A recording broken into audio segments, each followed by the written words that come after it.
Good evening, dear friends. Sorry, that wasn't quite as slick as I like it to be, because I'm Mr. Slick, of course, we all know. Hello, thank you for joining us.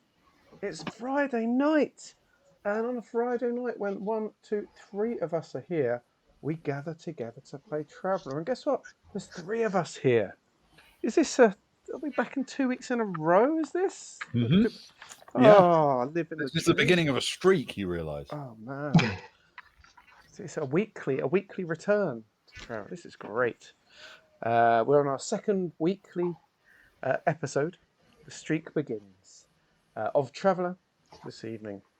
As we Someone keep continue on, count. I'll keep it going. And two. And we're going to run and play our wonderful Traveller game. We love Traveller. Traveller's magnificent. We're big fans of it. We all nearly at the altar of Mark Miller himself.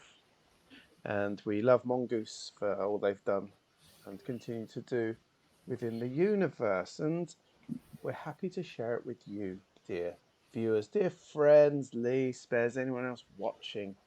Thank you so much. We're going to run about 2 hours tonight. There'll be a break in the middle. Drop in, drop out, do what you need to do. It's all good. You know, we're just happy you're here with us for a little bit. If nothing else, feel free to chat, feel free to lurk, feel free to do other things at the same time, the usual sort of thing. But if you do chat, we'll try and join in with you. If it's your first time here, you're very welcome. We're quite inclusive in that we will say hello to people that chat. It'll bounce across into the stream. We're not professional, so things you say it must be weird listening back at a later date if anyone ever does that. Like, no, especially on YouTube where you can't see the chat. It's just nonsensical. But yes, that's what we do, and that's what it always has been. We're all sat at a big table together. That's the dream. You've come to join us in the Baltic Star house. Our table's quite large anyway. We're all sat at the same table, just in different corners. The decor's different. Ben's in front of the windows at one end of the room. I'm at the window on the other, and Ewan's got his back against the wall down the middle. Like one of those big dining tables from like fancy house sketches type things. The salt is in the middle, and we keep asking Ewan to pass it between the two of us. But tonight, he'll be passing the dice between us as we play Traveller. Now, if you want to spend some points, he has to stand up when he's in the middle of eating to pour our drinks, and then he can sit down again, and then the other one will ask for another top up and another top up, and so on. It's constant. Well, you choose to sit there. No, that's true. It's because you don't want to show favouritism to either one of us. Get an equal distance. We should really get a round table. We should. We should. Put it out there now. Or a triangular table. Yeah, that would work. Yeah. Woodwork's right. Get started with that. If you guys want to spend your credits, click on the red sun. We've got loads of things. Too many things, probably. A dizzying array. If it's dark pink, it should play a tune. So click on that. If it's worth a lot of points, up to 1,000, those things are a bit more valuable. You can give us a boon. You can make one of us tell a story. You can name an NPC who'll be in the story, and the encyclopedia forever. The encyclopedia is available if you ask. It's not fully up to date at the minute, but I do update the encyclopedia with who people are, what planets are, if you want to know. Oh, that sounds like me. Oh, yo. There's a little bit of tonnage remaining from the season before they shrivel up. My thighs are going to be good, though, because my new job, I've got to walk thousands of steps up a lot of stairs. So my calves and thighs, I'm going to be like a cyclist by Christmas. It's going to be amazing. I'm not going to be able to fit into my trousers. But on that thought, let's keep moving on swiftly. There's one thing for one credit only. It stays that way. It's I'll drink to that, which I think is available. Yes. If you want to agree to something, raise a glass with us and we'll drink to whatever we're drinking to. We don't need an excuse. We're going to drink anyway, so give us an excuse.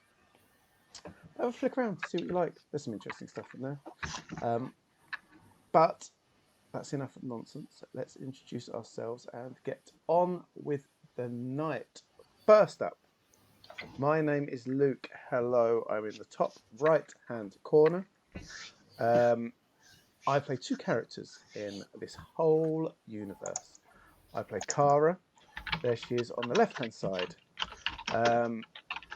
She is a hacker. She is an artist. She is now the ship's sort of trader, the talker, the carouser of the group. And then Sarai, who's second from right, used to be a scout. She's a jack of all trades, a little bit awkward at times, but knows how to get out of a tough spot. A man who knows how to get out of many tough spots is the man below me. And he has to get out of them because me and Ben often put him in. He is my brother from another mother. He is the housewife's favourite, the Floofmeister General. He is a wonderful man. It is Ewan. Good evening, Ewan. How are you? Hello, Luke. I'm very good, thanks. I'm very good. I'm excited for the streak, it must be said. Yeah, it's very exciting times. I'm also ready and willing to pass the salt between you and Ben all night long. So much so that we might end agriculture as we know it within a 5-mile radius. There's a lot of salt. At least there won't be any slugs on our table. True. I haven't actually done the traditional circle of salt as of yet, but we'll do that at the break.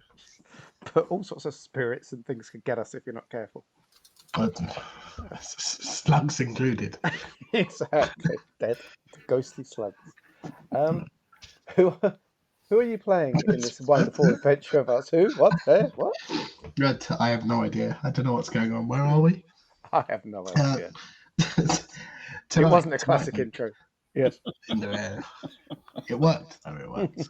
I'm there for it. Not too kind. Tonight, Luke, as well as every other Traveller night, I'm playing Stefan Miller, who is the furthermost right humanoid person sat at the representative Baltic Star table, of course, on the graphic there. He is our sneaky space rogue. He is the Saraya's partner in crime, if you will, underlining on the word crime most of the time. And I also play the floofy Varga man, who is sat slightly more towards the left of the picture, but not all the way towards the left. He is Agno Arnson. He's a former military general with some reasonable medic skills, some reasonable tactic skills, and generally speaking, the daddy of the group, being the oldest, having just celebrated his 43rd birthday and apparently been gifted a 44th within a week, give or take. And a 45th and a 46th. Yeah, quite frequently. Oh, what a guy. The other man in our screen tonight. It's a special night for him because it is the one night of the year that I can say, Ben, are you our date for the night? Because you're 10 out of 10.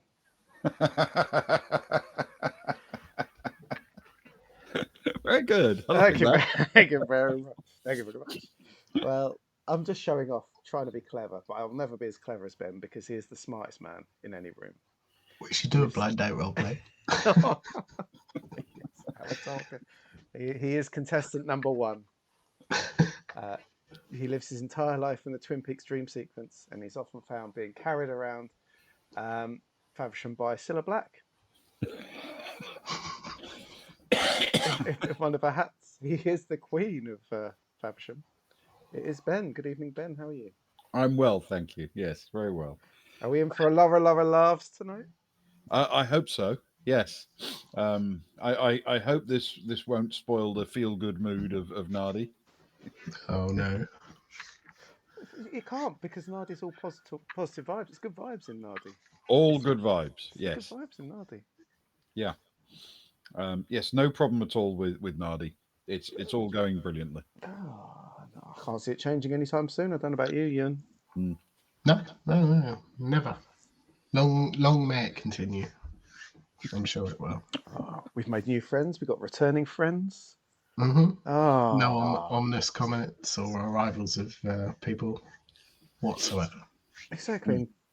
Spez has agreed, and if Spez says there's good vibes, there's good vibes. We can't, Good vibes. we can't go against Spez, that's for sure. It's out of our hands. So yeah, it's been must go. decided. It's been decided. Thanks, Miss. Nothing can possibly go wrong. So, On that bombshell. on that note, Yeah, that note, for sure. our heroes, as well as Rick and Rose, are enjoying the delights of Nadi. The planet is mostly a toxic ocean, but there are a number of islands and 3 independent nations on planet. On the island of Terracor, where the travellers are, the city is shared by all 3 nations, with their citizens mingling freely with visitors and traders from off-world. So far, the areas that have been explored are those owned and operated by the Morven faction, which seems pleasant enough and in places really efficient and capable. They asked a company called Lighthouse Independent to visit their ship and assess the repairs necessary following the firefight on the Baltic Star at their last stop around Darkmoon. They also moved into the Hotel Trinity, which seems like a pretty good place to stay, watched a little of a team sport called Rat, which seemed to be very popular, and celebrated Agnar's 50th birthday, which it wasn't. They went off to explore the city, finding their way to a large hall of a building known as the Morven Exchange. Most of their mission here was to find a trader who might be willing to buy their cadmos and pharmaceuticals. The trader they found, Bleajumi of MTI, said she'd visit the ship after the working day. MTI did seem to be the only game in town, or at least in the Morven Exchange, if you wanted to find a trader. Meanwhile, other members of the team went looking for a different sort of trade. They approached a very relaxed-looking security specialist, the sort of security specialist who takes on any sort of job. Her name is Kral Nixor, and she was willing to advise the crew where to get a custom weapon as a present for Agnar, though she demanded 50 credits for this advice. She pointed them to a sergeant in the Morven Knights Centre, and avoid the obvious arms dealer in the exchange. They asked her if she needed help with any of her current work, which she denied, but they did ask her for any advice she might have for them as they find their way around this unfamiliar world. She demanded 100 credits for this advice, and it's beginning to look like she's not actually a privateer after all. Maybe she makes her money by looking cool and selling advice. Anyway, they paid up, and she told them they should consider getting out of Morven territory unless they had a good reason to be there. Both groups of travellers had now finished their first bit of business and were idly reassembling as a complete team when Rose spotted something unexpected. Someone they already knew but had left behind them on Darkmoon. She'd seen Star Orica enter the exchange, and that is where we resume the story.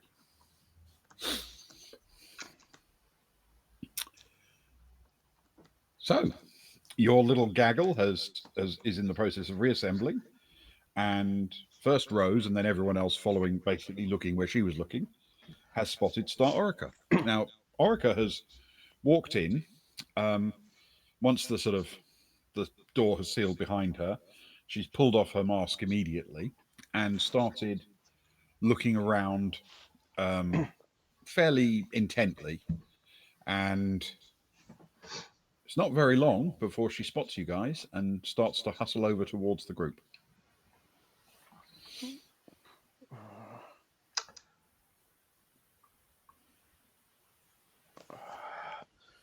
Star! Hello. See, you're just in time for Agnar's 50th birthday celebrations. Oh, is that today? Happy birthday, Agnar. He points to the sash. Happy birthday, Agnar. Thank you very much. That's definitely a sash. Oh, it's a hell of a sash. It is. It was a gift. The hotel employee who bought it didn't mention who it was from. I tried to press them, but there's something funny. No. I was just thinking of a joke. Sorry. They said it. They said that they couldn't divulge such information. But it came with a wonderful fruit platter as well. Beautiful until someone dumped some cheesy balls all over it. These sort of side eyes, Soraya. The cheesy balls did not go well with the fruit platter. It's an acquired taste. I'm sure some people appreciate it. Okay. Well, I'm glad to see you. I've been looking for you. We didn't leave you long ago. Don't tell us that that very intentional walk and surveillance of the room was on our behalf. It was on your behalf. It's a long way to come to wish someone a happy birthday. It would be. That's not why I'm here. Shall we grab some seats? Excellent. Where should we put them? In a circle round a table, maybe? Oh, then we won't need to. There are already seats in circles around tables. Oh, there. Perfect. Oh, yeah, I forgot what you like. Do you want a drink of anything? Oh, I don't drink anything. I could drink water. We'll see what we can do. Rick, can you go and grab some drinks for the group, please, my friend? My man. He immediately nods and says, "Of course. Nice to see you again, Star." And she turns and nods and says, "And nice to see you again, Rick." And then turns around looking a bit lost until you all move towards a place where you can have a seat.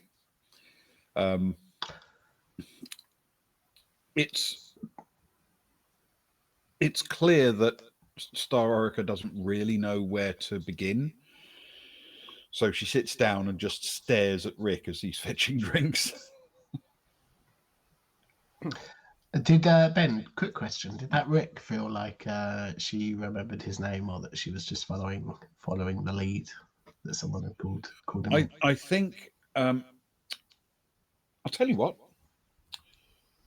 Why don't you roll for me?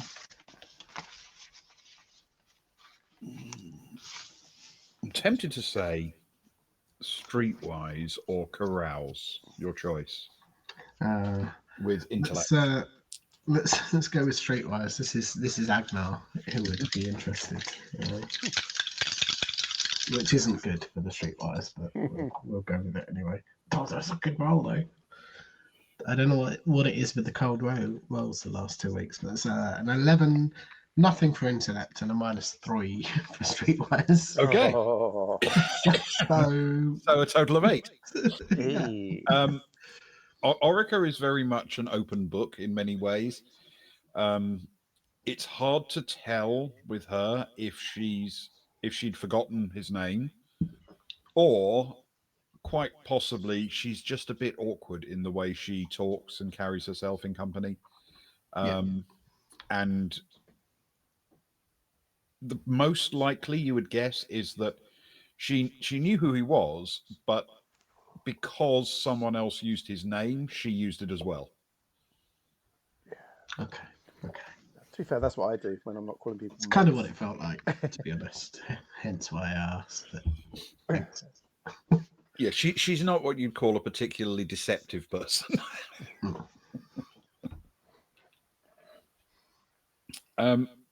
So she just sits and stares at Rick while he's fetching drinks, which will take him a minute or so. Safe. You have a safe flight, Star? Yes, I flew safely on a ship. It wasn't a very modern one, but it was fine. They didn't let me into engineering. What was the name of the ship? It was called the Pegany 7. How we spell him? PEG. Yeah. ANY, and then 7 in Roman numerals. Mm-hmm. Is it still on Wild? Where did you dock? Landed in the main downport at Pericor. Not actually very far from your ship. That's good to know. Did you come here looking for us? Did we? I don't think we said we were coming in this direction. No, I did not. Oh, so this is just a pure chance from you seeing our ship that you've come to look for us? When I got off the Pegany 7, I was waiting for the transport to take me to places, and the transport arrived, but it had a few minutes, and I wasn't in the first group to go in the transport.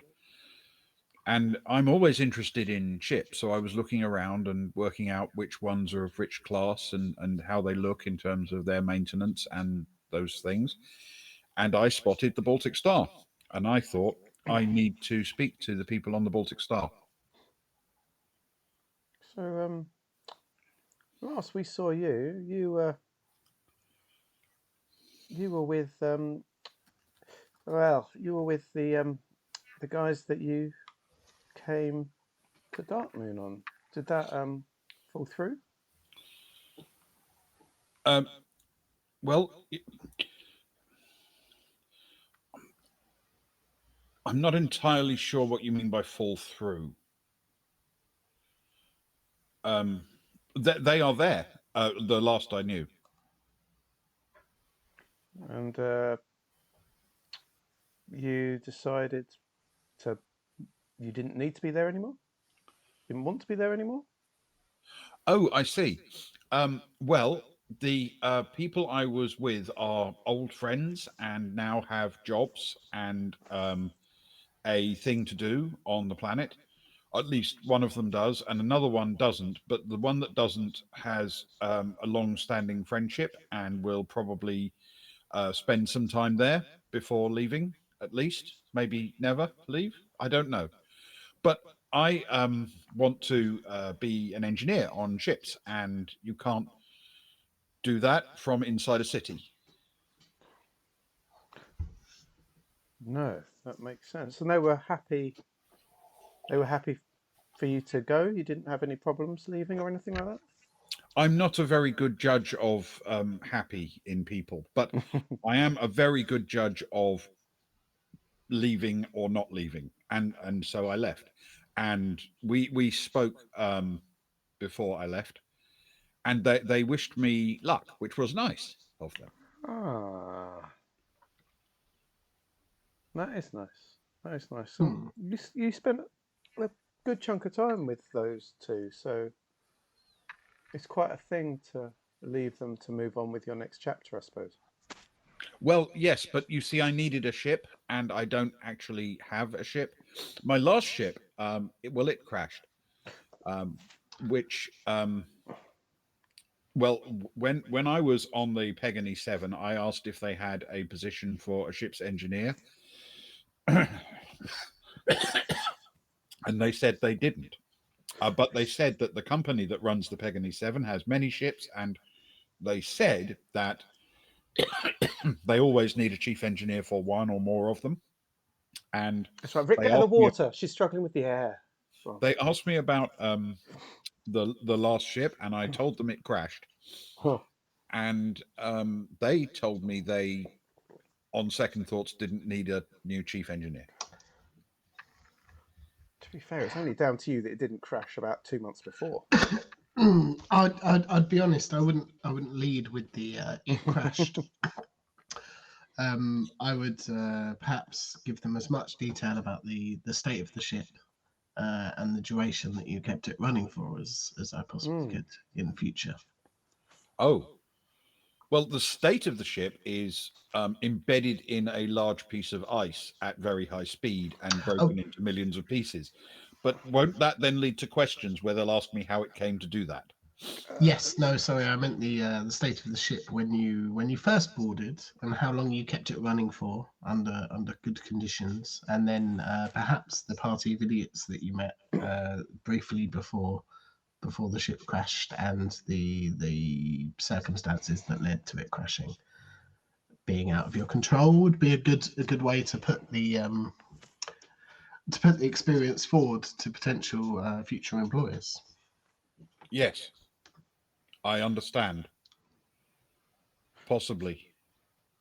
I may give that some thought. If not, probably just avoid it and think of a different experience that you've had. Exactly. Yes, different experiences. I've had some other experiences. There was this time, for example, when I was a passenger on the Pegany 7. That is. What sort of ship? What's the packing? Is it just a transport ship? Is it like a trucking ship? It's a subsidized merchant that has been modified to carry some passengers as well as some cargo. Ah. Did you have to go on a low berth, or were you able to stay awake for the journey? No, there were low berths available, but I was not in a low berth. I was in a shared cabin. Do you know the company that runs it? You said they had many ships. Yes, I know the company that runs it. What's their name? Oh, they, If I might ask. yes, they're called Frank Interstellar. Frank Interstellar. FRANQ. Oh, Frank. So you picked up that we like to have things spelt out and preempted our question. Thank you. Frank Interstellar. And apparently they've got many ships that you're going to try and get a posting on, I suppose. They didn't give me an enormous list of the ships, but I'm assuming they have at least 7. Or at least had 7. Reasonable. Or may have had 7. Yes. Agnar. Mm. She's a gentle soul. Is there space on the Baltic Star for a 3rd engineer? We've got the cabins. She might learn something as under the tutelage of 2 very grumpy engineers. She might learn the required grumpiness.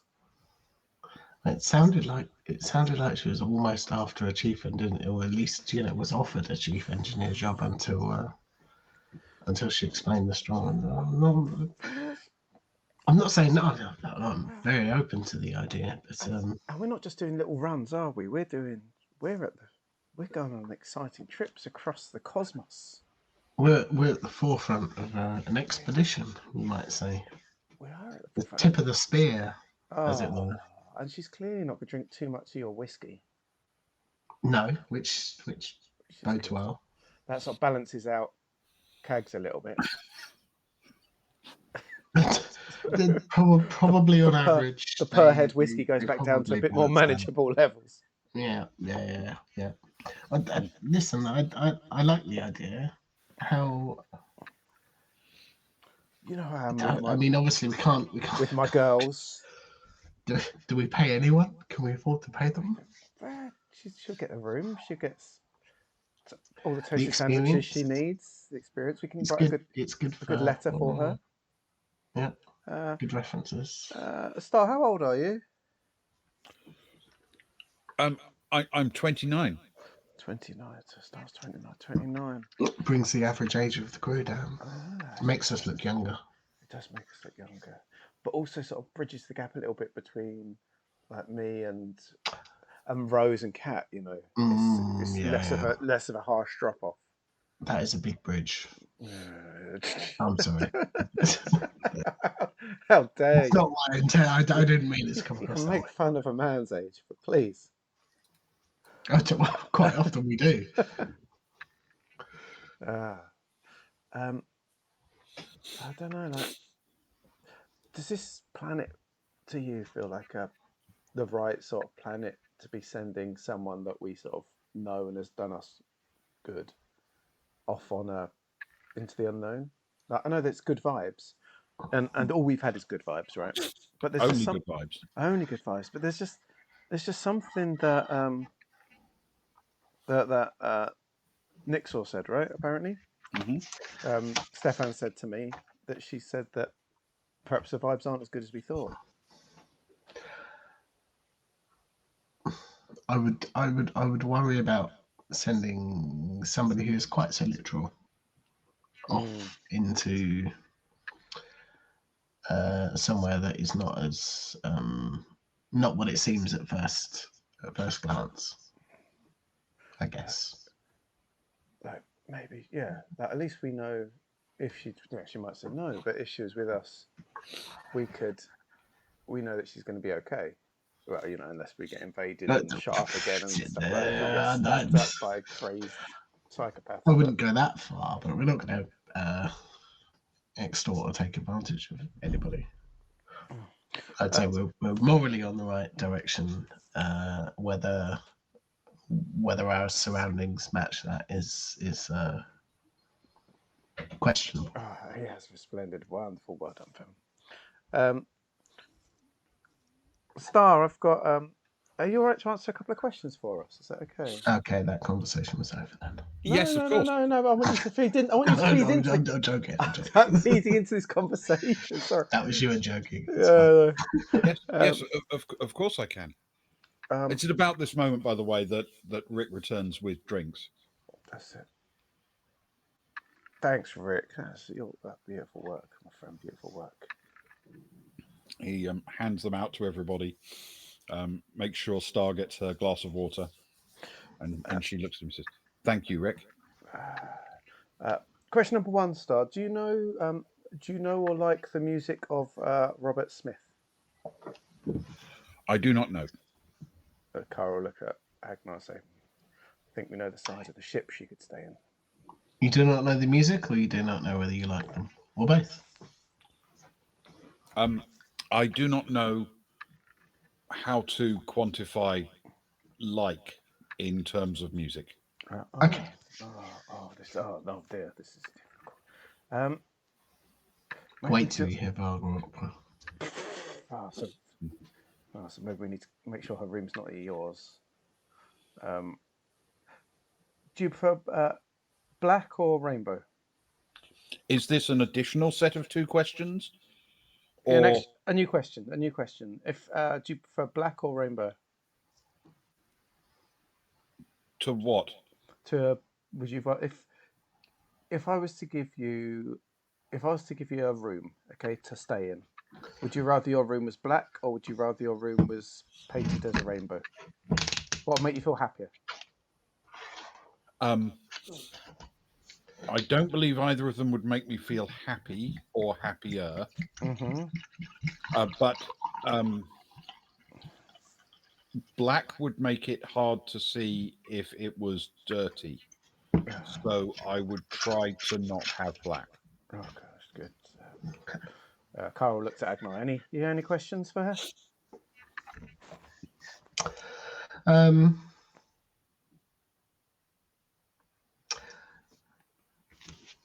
That is a very good question. I think you need to be quite literal with the questions, Agnar. Though. Nothing too metaphorical, Nothing How does one ask a non-literal question? Oh, look, you're asking the right person here as a philosopher. Obviously, that's why I asked you. Just say 2 very physical. Pick between 2 things. We're doing a little character reference here. How would you describe your philosophical thinking? I would not. Oh. I like her. Yeah.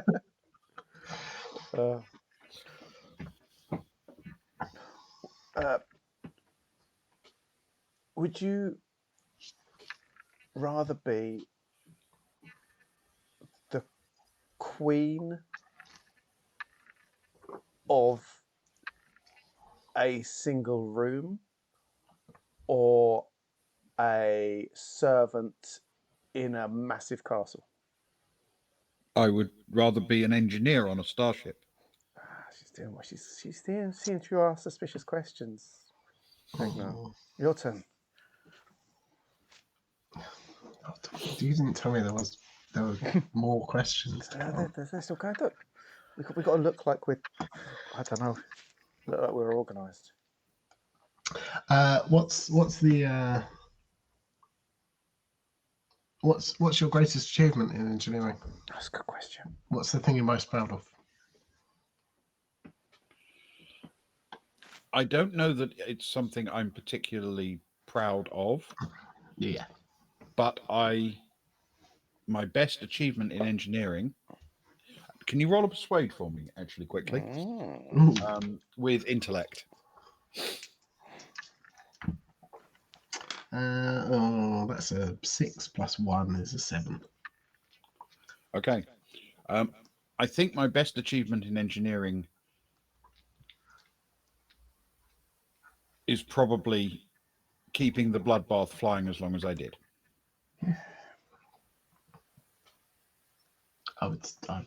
From our limited knowledge, I would say that's a very good answer. What would you most like to learn?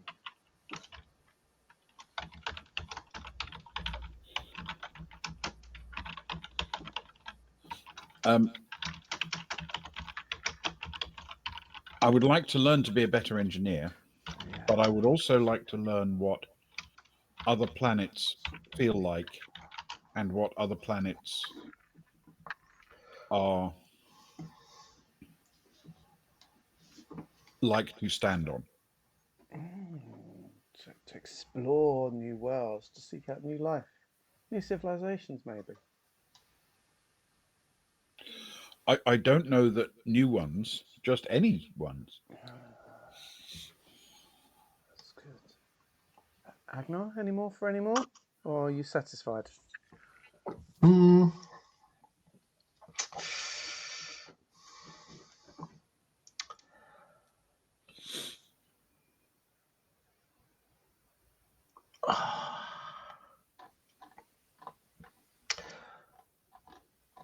I suppose one last question, if I may, of course.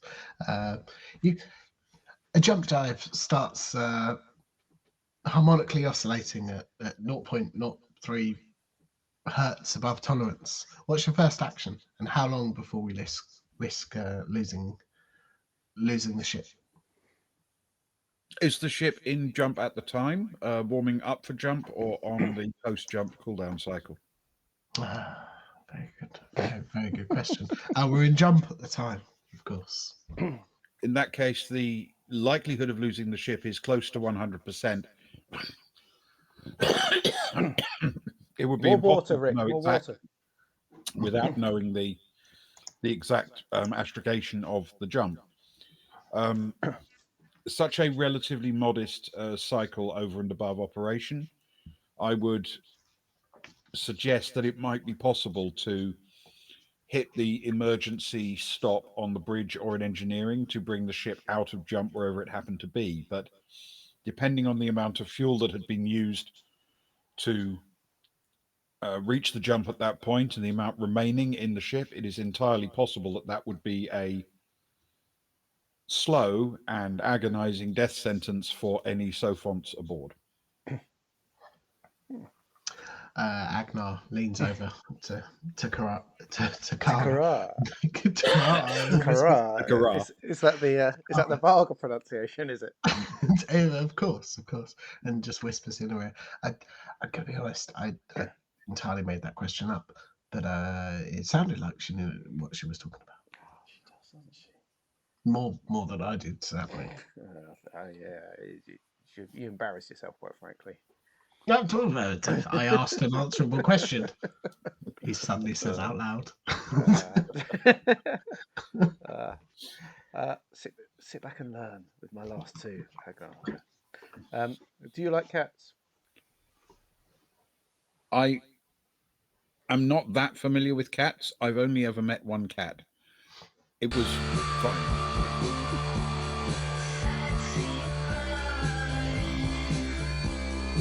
Did you like that cat?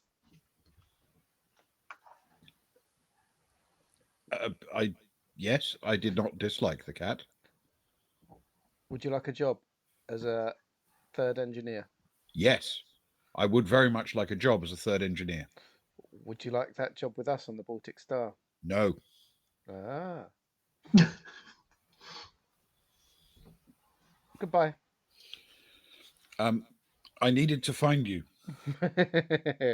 What do you want? I have some news that I suspect you may be interested in.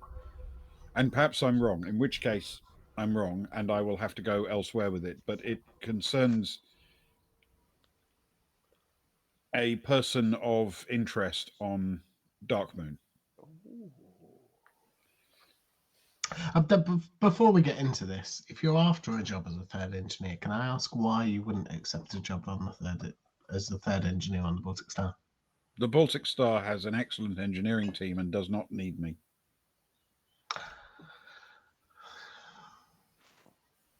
It's hard to argue with. Okay, thanks.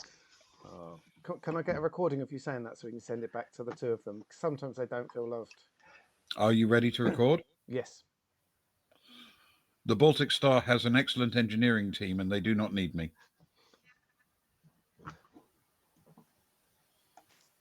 Cara sends that off on the group message with a little a message from an old friend. Hearts, rainbow. I will very much appreciate that. Thank you.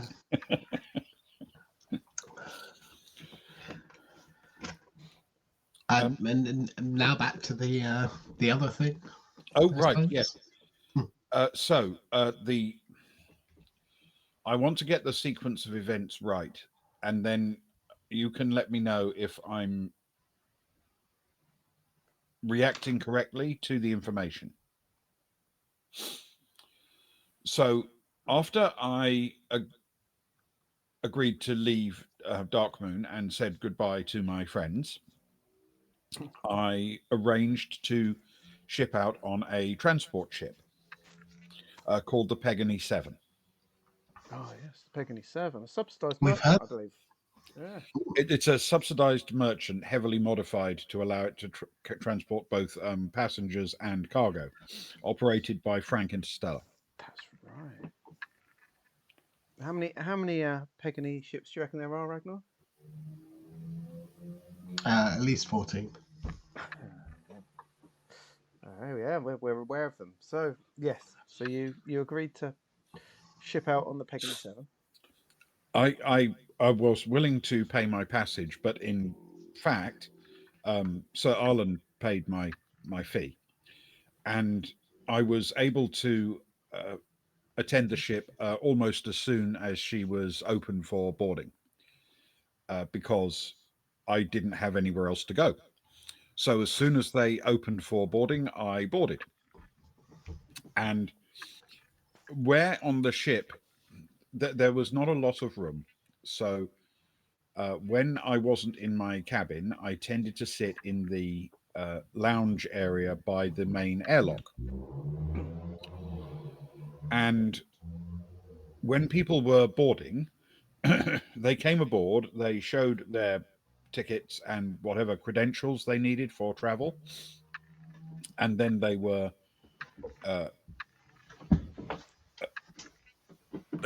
imaged and let aboard for the ship's log and records. There was a woman, and the woman in question was wearing a mask.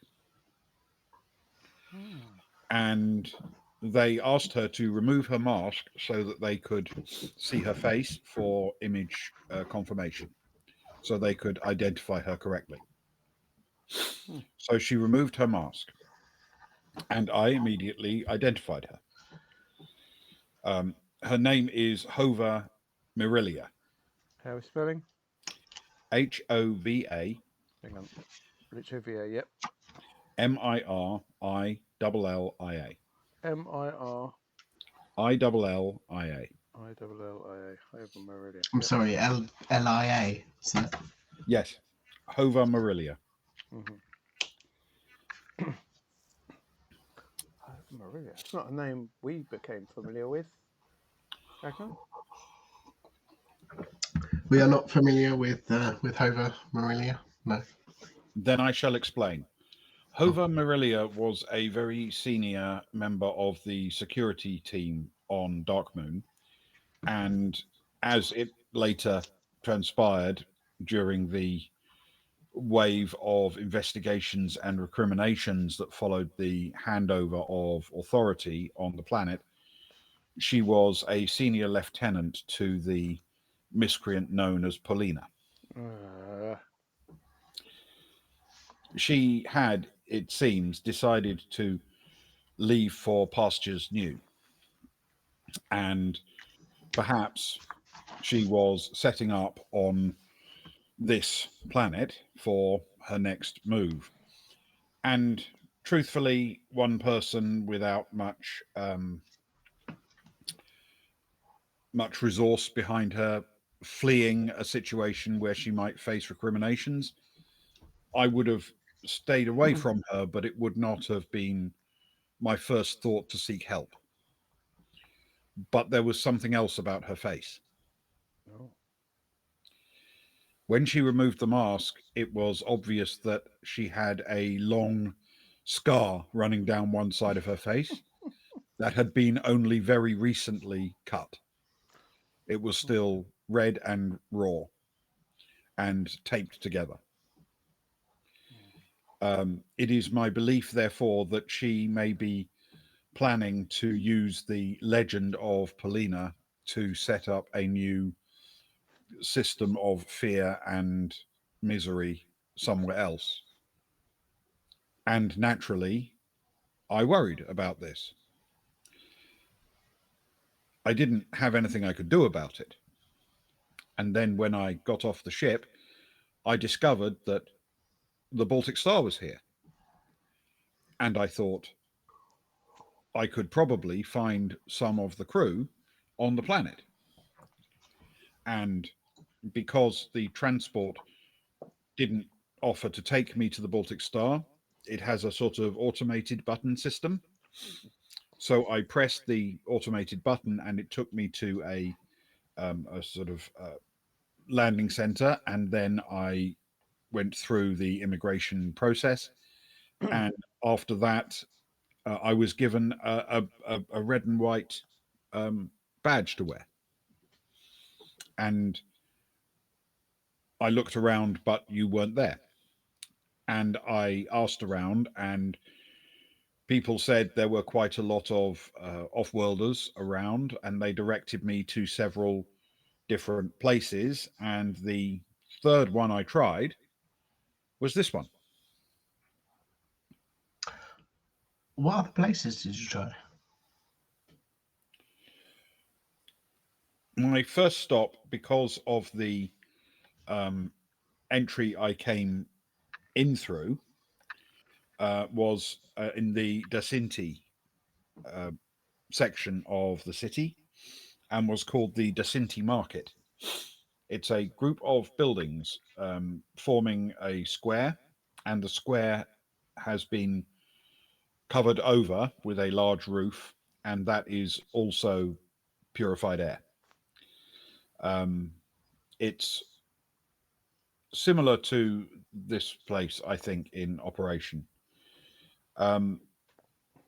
They did not know of you or have any recognition when I gave your descriptions.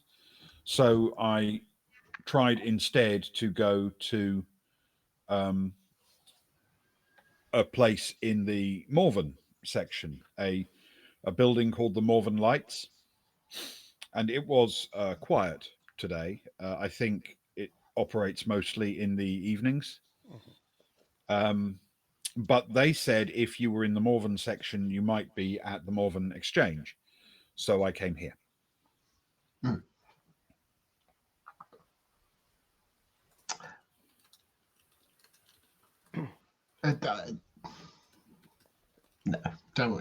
it's fine. Don't worry. That's very useful to know. Thank you. Agnar looks at Kara. Thoughts on Paulina 2.0? Maybe go early. Maybe advertise that we're the slayers of Polina. Spread the word. Kill the kill it before it starts. legend. Yeah, kill the legend. The legend killers before this wannabe. Maybe. It's a bit cringe, but okay. You're a bit cringe. It's your vibe. It's very much your vibe. And the vibe's good. Not in a cringe way. In a What, you good say way. my vibes are cringe? No. Oh, No, I meant in a right, nice way. Grandad. In an out there, not Your vi- granddad your kind vibes of are way. Argyle sweaters and slippers. Oh, don't you be yucking my vibe. Dream of my slippers. No, I didn't mean it like that. And you know it. You know it. But it's a good. I like it. It's a good plan. Good work. Good work. Just need to spread the word.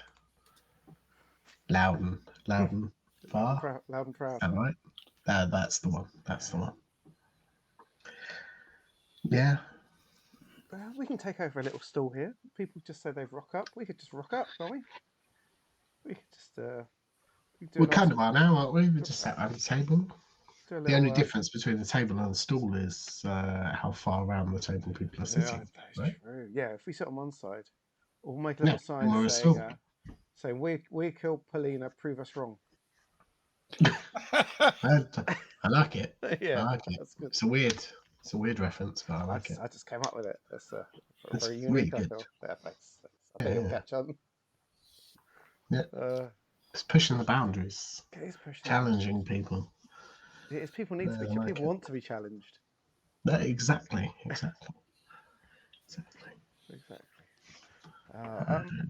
Thanks, Star. So, have you got a trip out of here planned? I have identified a ship that I am planning to go on. Yes. Oh, what ship are you going on? I do not know yet. I have seen the ship, and it looks like it needs a chief engineer. So often too. Have you got money? Yes. Have you got a weapon? No. Would you like a weapon? No, thank you. Okay.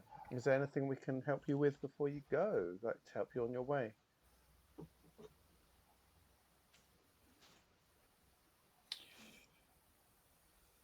Well, can you roll a persuade for me, please? With intellect. Yes. Okay. And that is a +4, so that's.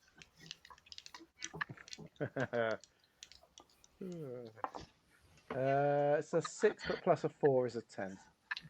Okay. I do not know if you have access to appropriate ways of doing some minor criminality. But if so, I would very much appreciate a set of identification papers that mark me as a citizen of the Imperium under the name Star Orica. So you're not a citizen of the Imperium? No.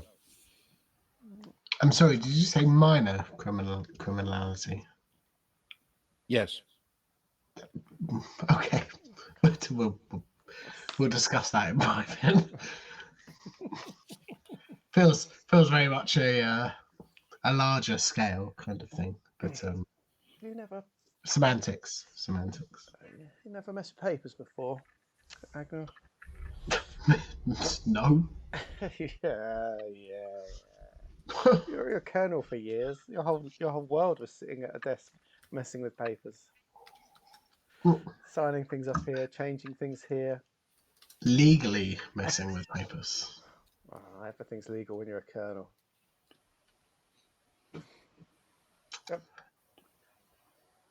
What are you a citizen of, Star? I am not. What were your parents not either? I do not have parents. How far back do you remember? My entire life. How were you raised?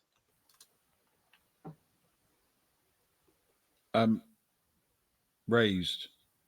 When you were a child? Who looked after you? I was never a child. Never a child. Are you like an android stuff? Technically a gynoid. Gynoid. GYNOID? Yes. 29-year-old gynoid, as everyone goes to Google. I had the tappy tapping. Classic.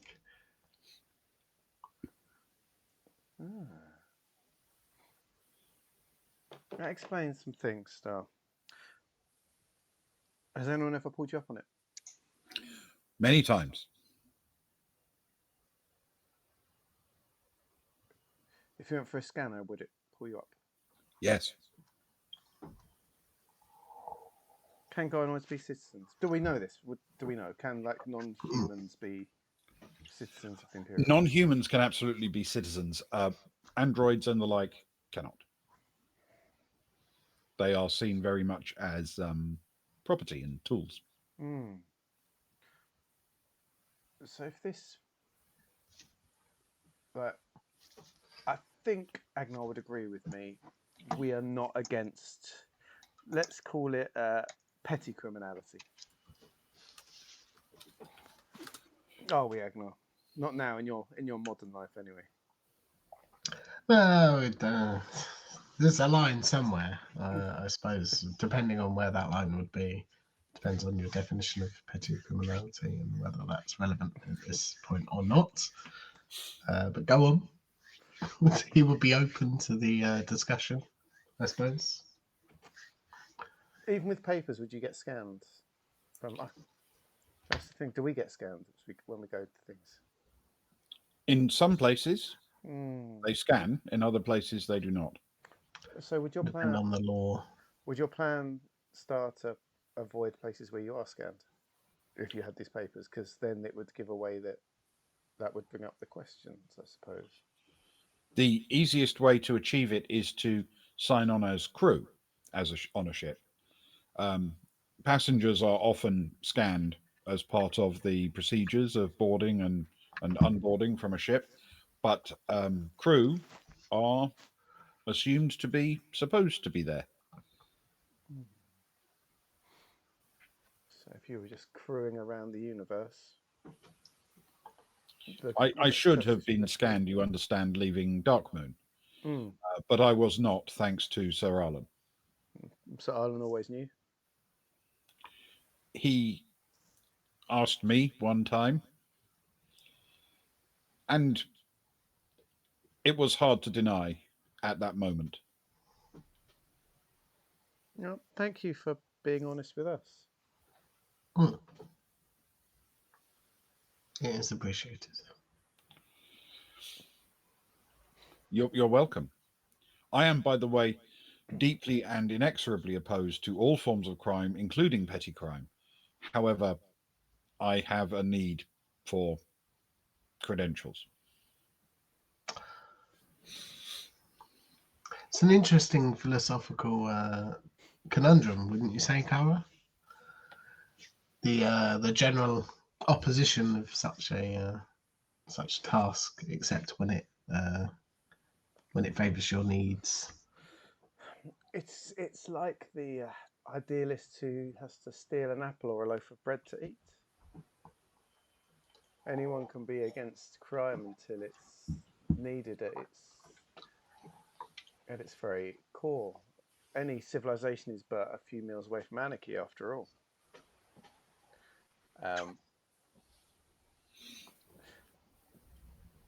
I would definitely be up to help you, Star. I'd like to think I have the capabilities to create these papers. It may take me some time, and it may mean, if you're willing to stay with me or come back, or to the Baltic Star with me, I may need to spend some time doing that while maybe some of my colleagues move on with another task, as it were. Your help it's very kind of you. Thank you. If there are any costs that you would incur, then please allow me to pay them. Right, if you needed help from Sir Ireland to pay for your way here, I can't help but feel wrong asking you to pay more, especially when my friend Stefan here is practically rolling in stuff.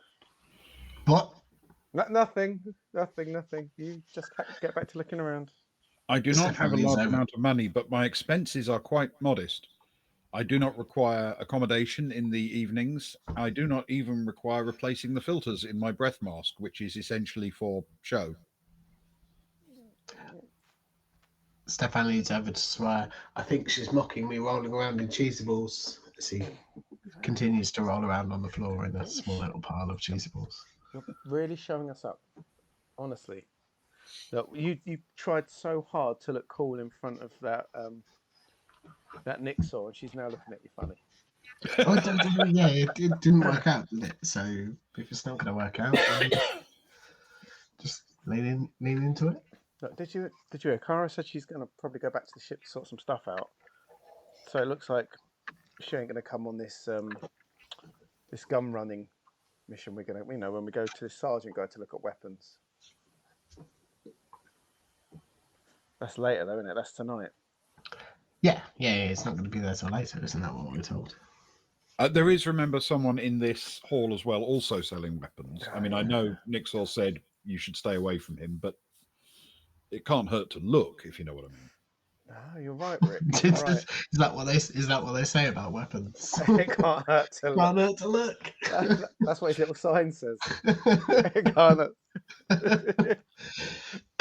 Unless it's a flashbang, in which case it really can. As long as you're looking down the right end, I suppose. He's got a little sign saying Dal Strossi, rubbish weapons, but it can't hurt to look. It could hurt. Goodbye. Yeah, I'll tell you what. Where were we? No, yeah. We'll do something later. Don't worry. As soon as I've brushed all this cheesy dust off me. Cara will stand up at this point and say, "Look, I'm going to go sort this out for our friend here. Star, do you want to come and join me? I'll get you back to the Baltic Star, and we'll get this paperwork sorted for you, hopefully." Yes, thank you. On my good setup. Go on. Are you guys all staying? Doing what you need to do? Present hunting, weapon hunting, the whole shebang? Agnew will stand up. Well, I've no need to hunt for a present. Look around. Is there anything else that we need done? We're sort of kind of done here, right? We've sorted out the evaluation of our stock. We've sorted out the evaluation of our ship for repairs. As long as you don't mind, Cara, I'll head back with you. No, that's fine. We can always join our dear friends later on, if we so wish. If we're done by the time to look at weapons, we can look at weapons. If not, to be honest, I'm not too upset to leave this section, as it were, after hearing there's some bad vibes around. I don't know if you got that wind at all from the other two. Oh, I did. I didn't, but I am very cautious of bad vibes on such a good vibe planet. So maybe we need to get back to the Baltic Star and reassess the vibes. So, are you going to keep Rick and Rose with you on planet, in the city, or are they going back to the star as well? Now, does the vibes change? Do we keep Rick and Rose, or do we level up for potential shenanigans? Stefan. These are two splendid people. Maybe they could head back to the hotel for the rest of the day. It's up to them, I suppose. Well, so I feel as though at this point we need to set our scanners to analyze the vibes on the planet and get some actual data back. We can do that, right? That's the thing. To analyze vibes. Yeah. I got. And then we can use that information to inform our decision. Yeah. I got the engineer team to sort that before we landed. Thanks. Yeah. What does it say? The Vibeometer, the arrows dropping by the second. Is dropping good or is dropping bad? No. It's not like pressure Dropping to on a red. It's barometer. not dropping to green. No. Okay. The So vibes they've gone from the section that says good to a vibe that says it's, dodge. We're not into dodgy yet, and we're not into bad, but we're into Okay. uncertain vibes. All right. Vibes. So Maybe maybe we should Rose send and them Rick back will then. head back to the hotel then. Yeah. And if Agnar is going with Kara and obviously Star to the Baltic Star, Yep. then you can all sort of say goodbye to each other here and then scatter across the city. Oh yes. That's All right.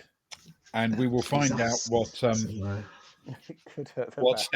and Soraya are going to get up to when we come back from our break. Oh, wonderful. Glorious. Well, thank you, dear viewers. Hang around to find out what Stefan and Soraya did next. I suppose. Do what you need to do. We'll come back for the toast and then a half an hour run towards... not half an hour, nearly an hour run towards the end. Yeah, we're doing okay tonight. Good nights tonight. We're there. We're there. Or thereabouts. Or thereabouts. Right, let's click on that. And that should be the screen.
Monkeys, thanks for joining us. We're at break at the minute. How's the rest of your train? Oh, very cool. It's nice to have second regular stuff.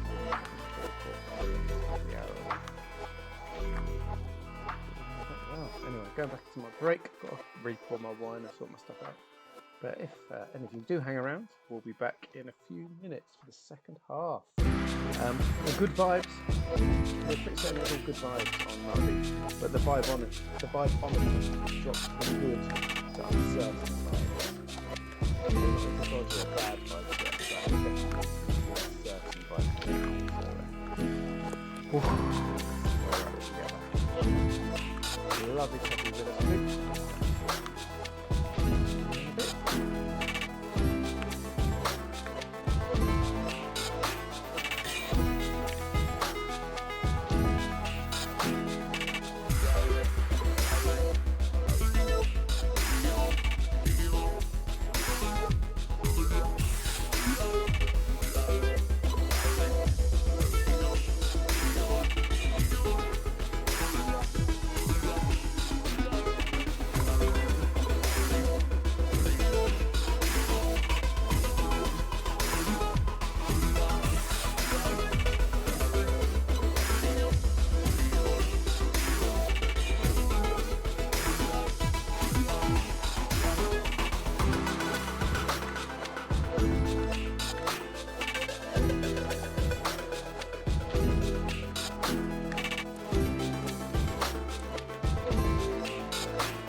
Hello everyone, we're back. And we're back for the second half.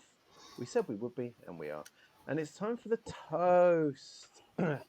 And the toast is an important part of every evening as we toast a fallen comrade, that of a wonderful barman who joined us for a short period of time before we were even streaming, and lived with us for a while and then died before we were even streaming. But he left an indelible mark upon us.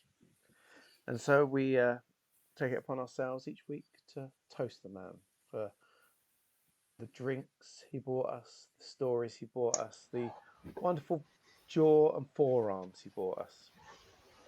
And I was searching through his old papers a few months ago when I discovered that I'd have to be leading the toast for a while, and I found a lot of his old writings that I believe he sort of sent something to be published, and they never were. And rather than letting them rot away in the dark, I've been bringing a few out for us to enjoy as a group. And one I found recently that I want to read an excerpt from tonight is he just wrote, the heading was The Night Before Battle, I believe. Brackets, a drinker's oath. Mm. And it goes something like this. So please charge your glasses ready. Once more unto the bar, dear friends. Once more. I'll fill the glasses up with our Baltic beer. In drink there's nothing so becomes a man as drunken rantings and arguing about which 90s footballer is better. But when the last order bell rings in our ears, then initiate the downing of the pint. Swallow the nectar, summon up your balance, disguise your drunkenness from your wife with steely-eyed determination, and end up falling asleep on the sofa. I'd like to raise a glass to a fine writer, a much finer barman, the late, great Ray Hilbast. Grey Hillbat. To the late, great Grey Hillbast. Oh, crit since I've been Minute of Wisdomed. Oh, classic crit. I love it.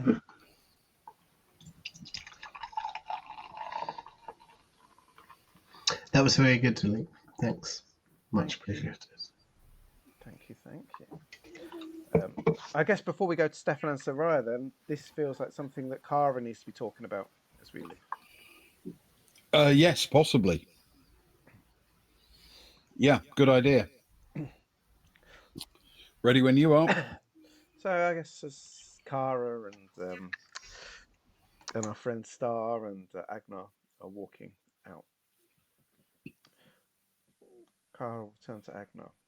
Agnar, you brought up cringe, my man.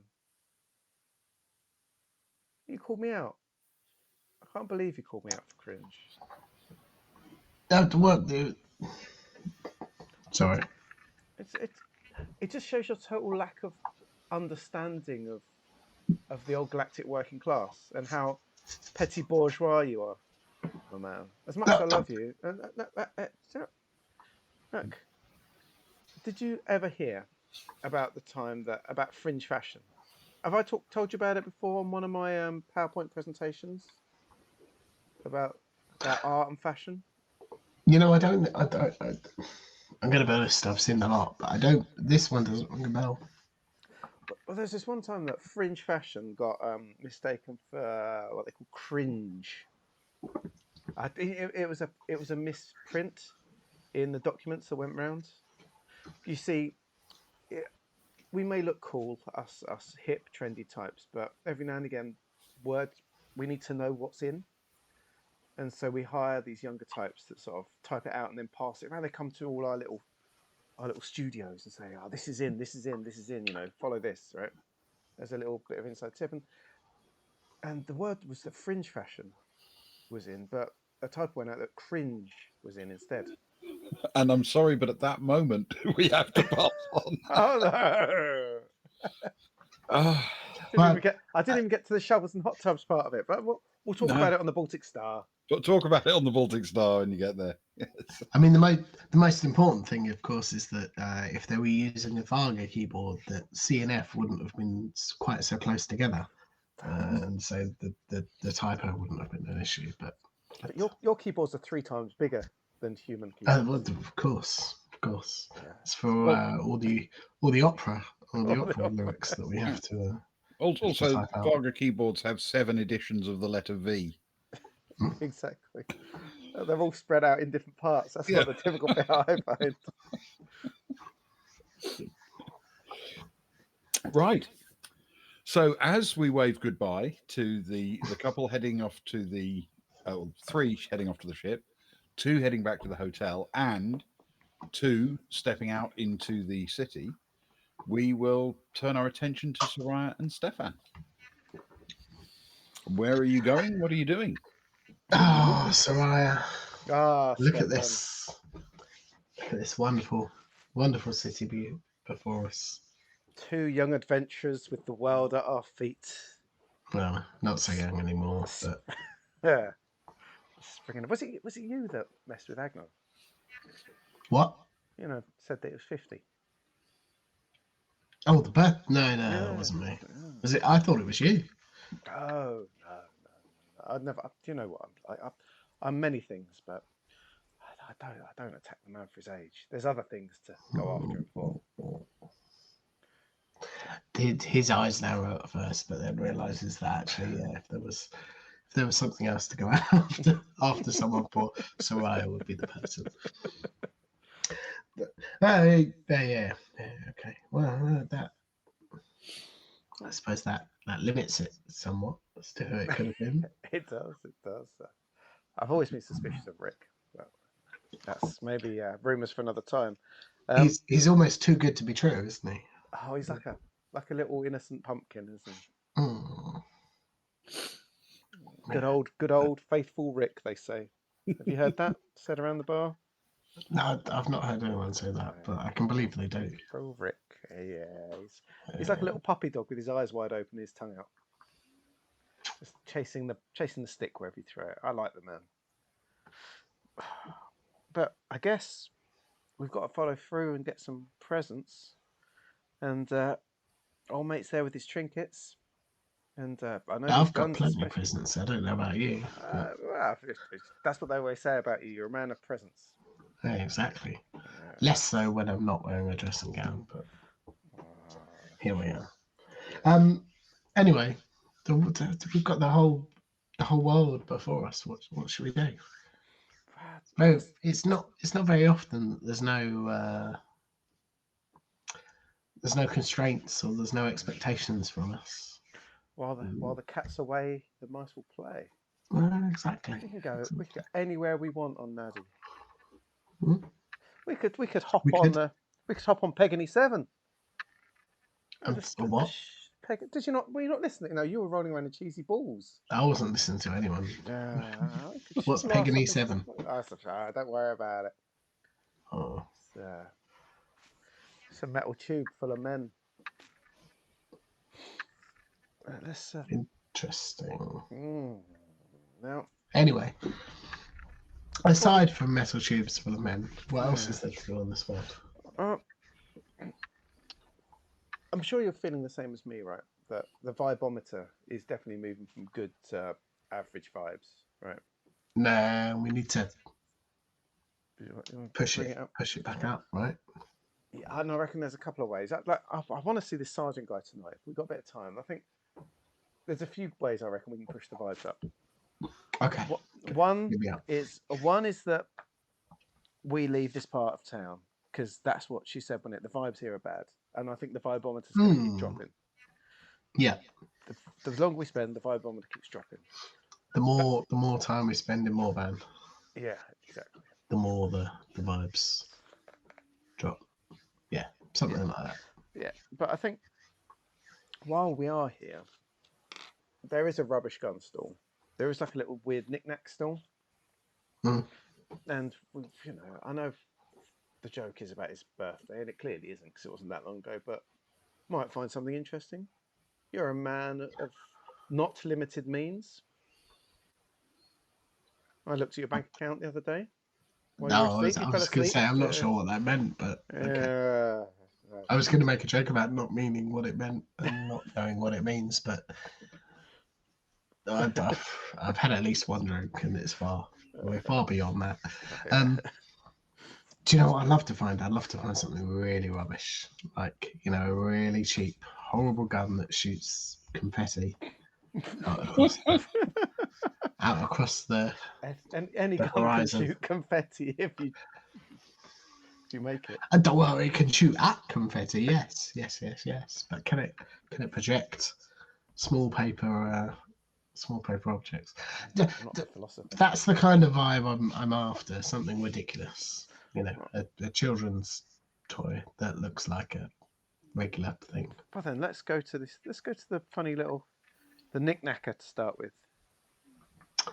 Okay. Okay. The craft items. They're locally sourced materials. Mm-hmm. Oh, the craft. Now you're talking. Yeah, you see. Let's go The to ridiculous the local crafts. Yeah. Let's go to the craft store. Look, it's pretty. Look, it's lovely. You're in this little corner, and it doesn't look like it's in bulk. We might be able to get one or two things. What's that? I don't know. Hello, good sir or madam. How do you do? It's in fact a sir. Good sir. He looks up from his little table, and he says, I'm well, thank you. And you? How are you enjoying our planet? Well, when we first got here, the vibes very high, very good vibes. The Vibeometer has been dropping recently, unfortunately, for reasons outside of our control. And my friend, Mr. Montague here, and I are looking for ways to drag the needle back up to good vibes. That's why we came to you. Oh, of course. Well, most of the items I sell here are made from local rocks.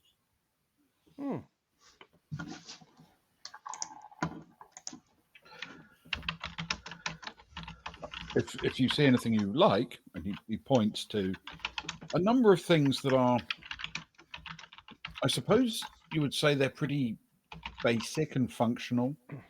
They are things like cups and mugs and bowls and what have you. Paperweights. But they are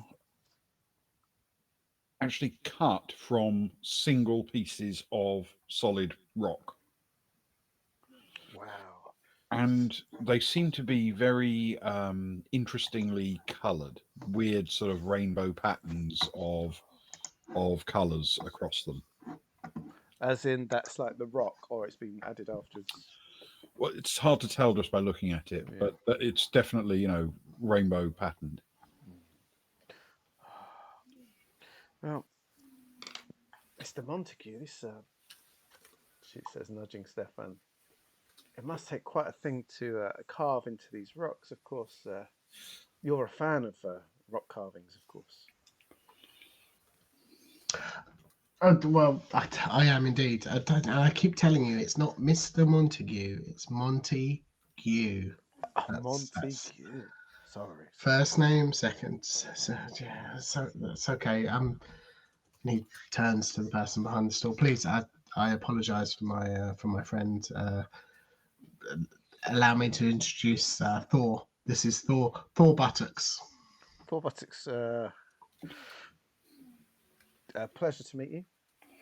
No. You are Thor.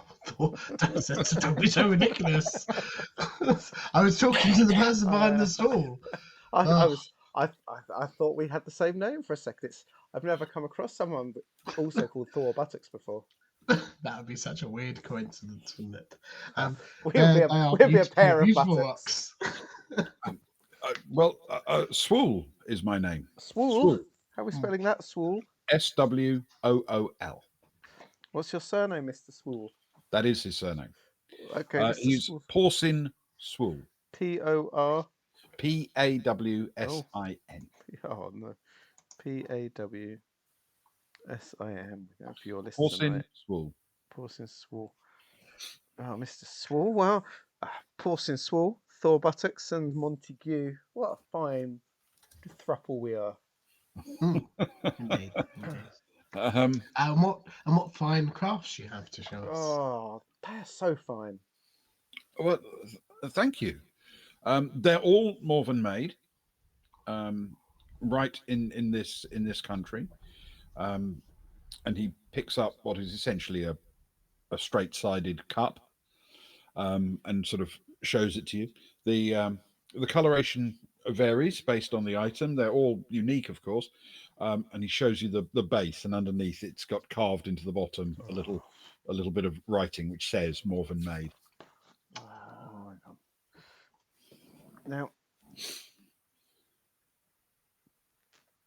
it'd be lovely to get some items, wouldn't it, Monty? After all, if you remember, we're setting up a special a shelf, aren't we, on the ship for our dear friends, Kron. His Kron's Curiosity Cabinet. Something for every planet we Kron's go Curiosity to. Cabinet, ship shelf, yeah. Yeah, the ship shelf. I think that's what they said. No, something like that. Yeah. Mr. Swall, these mugs, are they sturdy? If you were to throw one at the head of a friend, would it shatter or would it stay strong? I suppose it would depend on whether the friend was wearing an armored helmet. Oh, definitely not. Then I suspect you would injure your friend quite badly, and the cup would probably remain intact. They are very sturdy. They're very solid. Oh, that's good. That's good. That's answered one of my most important questions. Is that something you're likely to do? You can never be too sure. Really? Monty is a fan of mime, the art of Naturally. mime, and there's only one way to enforce the end of a mime performance. I see. Well, indeed. He sort of glances at your red and white flashes in order to reassure himself that you're not local. I can't help but see that you've been admiring our badges. Yes. We're always happy to see off-worlders. Especially those who don't hang around too long, I suppose. I don't think that's necessarily relevant. People who come sometimes are just changing ships and are only here for a few hours at most. Others stay for weeks or even months. We're always happy to see them. Do you get much mime on world, or is it strictly off worlders? I must confess, though I've heard the term, I don't believe I've ever actually seen mime in person. Perfect. You have a new audience, Monty. No. We wouldn't. Oh, We wouldn't why don't want you to. why don't you show him some of your best work? We wouldn't want to tarnish Don't be- the man's. Don't be view of humble. mime Don't be humble, Monty. Don't be humble. No, well, if you insist. Oh, go on. And Hit him with your best stuff. I'll take a big bow and look around. Do you mind if he'll look behind him and find an empty table, and he'll turn it onto its side, so you've got like a barrier, and he'll start rowing behind the table and moving along. He'll look over and he'll give a big smile, and then stop, throw his hands out, and push a button and go down in the elevator. and then come back up again. He's quite quite the professional, isn't he, Mr. Swall? Can you roll a performance check for me, please? God. That'll be whatever your art. Yes, Feels quite dexterous. And for I'm trying to remember what it's actually called. It's not one we go to often. There's performer. There's art performer. Yes, art performer. Thank you. Art performer, yeah, of course, of course. What's the base stat for that one? Well, I think realistically, given what you're doing, it has to be Dex. Oh, you got a boom though if you need it. A life save. You have to use Oh. the boom because it's just a mime boom. It's I not will it's not a use player boom. my It's boom. Thank you. literally a specific. Thank you boom. kindly, Sparrow. Much appreciated. Oh, that's good because one of the dices was a 2. One of the dices, one of the die was a 2. The Dees. Yes. The other total 11 plus 2 for dexterity, minus 3 for art performance to make 10. Please, Ben. It's you know what? Given that it's a bit of an ad hoc performance, it's pretty good. And he nods and he says, "Actually, yes, I'm impressed." Oh, why? You're too kind, sir. You're too kind. And anyway, less about my performance talents, and more about your wonderful wares. So, what? You interested? I am. We've got. There's a few things we need to buy for our dear friend Cron for his curiosity cabinet. We have a friend whose 50th birthday is today, and it might be nice to get a selection of these cups for drinking at the bar. Like, could you imagine, like, sat around the table, 4 of us with glasses and these cups, Cron from the bottle, of course. But it'd be a lovely thing to drink a nice selection of drinking cups, don't you think? I can't remember the last time we drank at the bar. What a wonderful idea. Yes. Do you have 6 cups at all, my good man? Small or large, straight-sided, or would you prefer the mugs with the handles? Oh, straight-sided cups. They feel the best. Okay. What about two straight-sided and four handles? 4 handles. 4 candles. Handles for 4s. Exactly. Are we going normal size 4s or plus 4s? Always the plus. Always the plus 4s, I feel.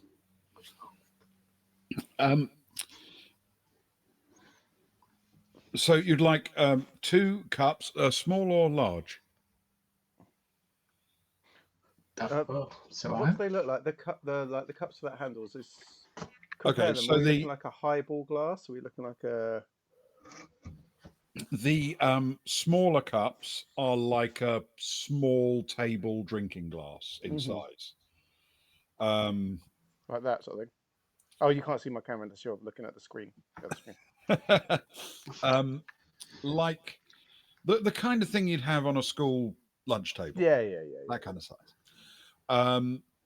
The larger ones are closer towards a pint in size, that kind of scale. Oh, we're going to be drinking spirits out of them. So the two of the smaller cups. Of course. And if you'd like the mugs, they're mug sized essentially, and they are completely straight vertical size. Oh, he's gone. The excitement. You wanted. Oh no. You wanted mugs, Ewan. You wanted 2 cups and 4 mugs. 2 cups and 4 cups with handles. That's a mug. 4 cups with 4 handles. 4 cups. Definitely. So 2 small like shot glasses, but not shot glasses. 2 small like vodka glasses, and 4 mugs. Although it will irk you to know that they're not all matching. To be fair, should we just get them? As much as I jest, should we just get matching set? Should we just get 6 smaller cups?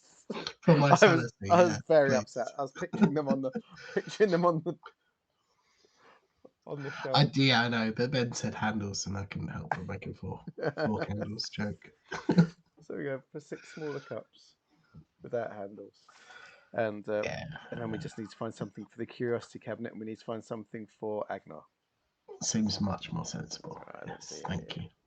Well done for being the voice of reason, as always. I'm always the voice of reason. I do know. Thor buttocks is not just a comedy. A comedy fool. No, exactly. What kind of nonsense would that be? I'm sure Ben disappeared last week as well. He does. He's making Possibly a around habit of this it. sort of I time. haven't gone anywhere. Oh, Oh, he's back. He's back again. Oh. You did as far as we were concerned. have you been here all along? Yeah. Oh, Oh. you literally went off stream. That even your camera went. Oh no, not for me.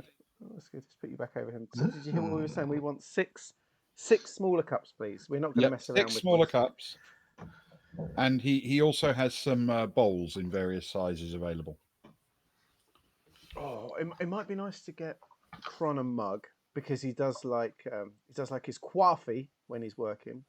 That's true. That's true. So we could get a mug. We'll get 6 smaller cups, a mug, and what would Agnar like? I don't know. What's the most ridiculous thing that you have that would never be used by anybody? Is that a relevant question, Sawyer? Or No, ask the gentleman. Find out what he's got. Oh, don't. Why did you use my pre-marriage name? oh, my apologies. Force of habit. Oh. Okay. You know, in our culture, that it's very disrespectful. I'm sorry. And he'll take a very deep bow before Sawyer to apologise. That means you know now you must take on the punishment name for a month because of such things. I do. Yeah. And I accept it thusly. Okay. So your new name is Hoffley Legrand. That is your punishment name, as agreed. As is tradition. It's Headley.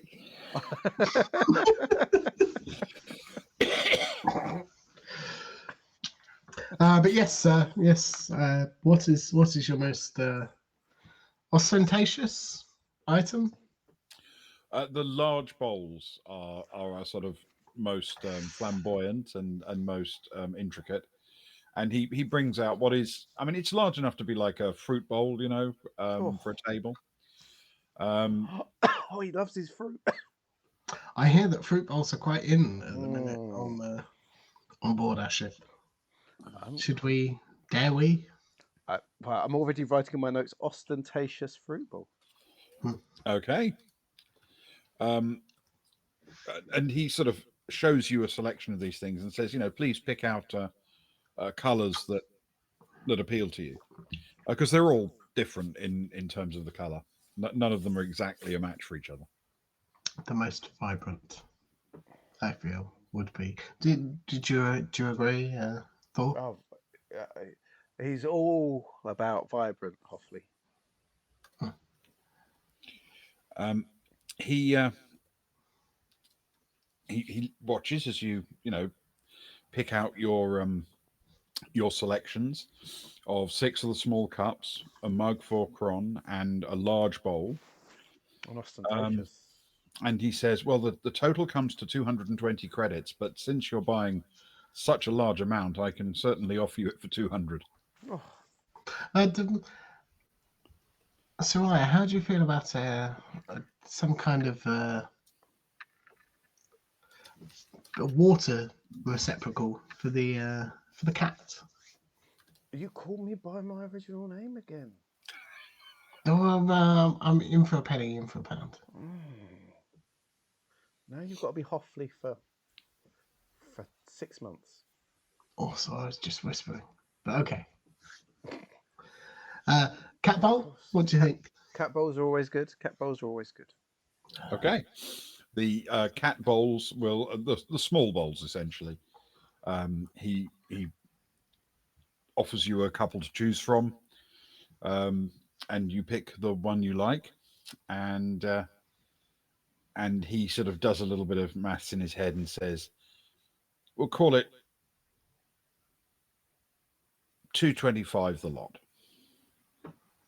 That's very gracious of you. As we know, Hoffleys never pay for anything. It's outside of our realm of capabilities, and so I will leave it to my good friend Thor here. I will pay 225. Sadly, I have no rubber tonight, so it's very difficult for Thor to accurately fulfill the need. I shall make a note that I shall rub it out tomorrow. My good man, Hoffley and I are planning to stay on planet for a short time. Is there anywhere interesting that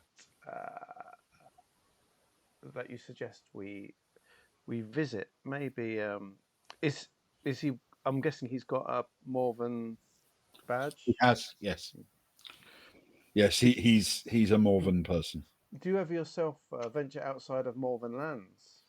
Perhaps we like to moonlight among the masses, as it were. I must confess, on occasions I trade with people for interesting looking rocks to work on, but not on Pericor for the most part. I visit the various islands of particularly Dicinti. Stefan will beckon Soraya over quickly and go to whisper. This, I mean, I'm not saying he's an expert, but he certainly knows his rocks, right? What have you got those pictures that Cara took of the the things that we won't mention around me or Agnar? Oh, it's been a long time since. It's normally Carver that likes showing those pictures. She takes a great joy. This is why I didn't call you out straight away. I thought I'd whisper in your ear first. Like it's good that they don't affect me either. There's only a few of us that they don't. Excuse me, my good man, Mr. Swall. You're a man deeply learned in all things rock, I would say. I am very familiar with the rocks we have here, of course, but truthfully, the knowledge is largely transferable. It doesn't surprise me. I've got some photos that we took on another planet of a rock face being carved. I was wondering if you could use your expertise to suggest something that could carve such a deep and straight and true line within it. Of course, I'll take a look. And Sarai flicks through on her device one of the clearer images that Cara has sent on the group of the OG carvings. Yeah, the original scary, spooky carvings. Yeah, the spooky carvings. Right. Let me roll for him. Okay. He looks at the image for quite a long time, zooming in and thinking about it, and then zooming out a bit and scrolling about on the image and looking at it. And he says, "It's interesting. Well, first of all, obviously, these were cut straight into the living rock. Based on the scale and the size of them, this would not have been a trivial activity. This would have been an extensive and potentially prolonged process. The actual markings are unfamiliar to me. I don't recognize the symbols. But based on the shape of the curves in particular, cutting curves with that level of precision is extremely difficult, especially because they line up so perfectly with the other symbols in the formation. Doing that on a small scale is achievable using conventional tools, but making everything line up so perfectly with the same curve radius, the same sharpness and precision across the entire thing, as if it's one giant single sigil, that's a tough thing to do. So I would have to assume it was probably done over a fairly prolonged period of time by a very carefully controlled cutting device, such as the lasers I use to cut and carve myself. Hmm. To Probably, cut and carve the stone yourself. yes. Yes. So probably they mounted a device like that, or a group of them, onto a very sturdy structure and allowed the cutter to move back and forth as it needed to, computer controlled, carving each and every line perfectly square. That's it would have been a complicated task for anybody, no matter their technology. And I'm not sure I've ever seen any cutting equipment or heard of any cutting equipment that's available to us that could achieve such a task. Hmm. So this is really some high tech or long lost cutting gear. It it is a very unusual thing. Hmm. Hmm. Well, that seems worth the money alone, Carl, as Thor. For Kara. Kara. It's a completely new name. Is this another one of your floozies? Yes, it is. Sorry, Thor. Oh, Hoffley. Thank you. I feel like we've come away with some beautiful items, some really good insight from someone who's clearly knowledgeable in their field or in their quarry, I suppose. And I feel the rest of our journey here, the vibes are increasing by the second. Hoffley, would you not say? They're picking up. They're picking up, Thor. Well, thank you. It's been an absolute pleasure meeting you and doing business with you. I hope you sell many more items. You deserve it. They're beautiful. Well, thank you. Indeed. If you're ever in the need for a mime, please bear us in mime. Duh. Yeah. Oh, God. No, The vibes have suddenly plummeted. maybe not. I think of us if you're ever in need of somebody to perform mime-related escapades. Well, I'm sure that will probably come up at some point. No doubt, no doubt. Yeah. Come on, let's shuffle on, Hoffley. We've got magical things to do.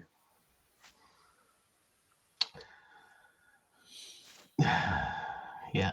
I know you They've want to only buy got- it all. You want to buy it all, but you can't buy it all. No, I was Especially just if I'm paying for contemplating it. the several months worth of Hoffley that I've got left. Come on. Thank you, kind sir.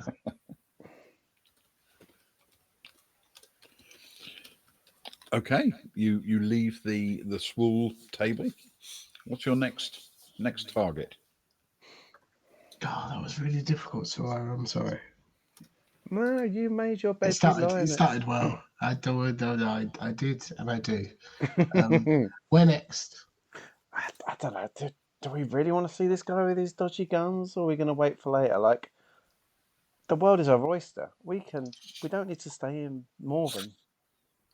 There's there's roads to walk through. There's ways to get here, there, and everywhere. We're in a wonderful little city with its little areas.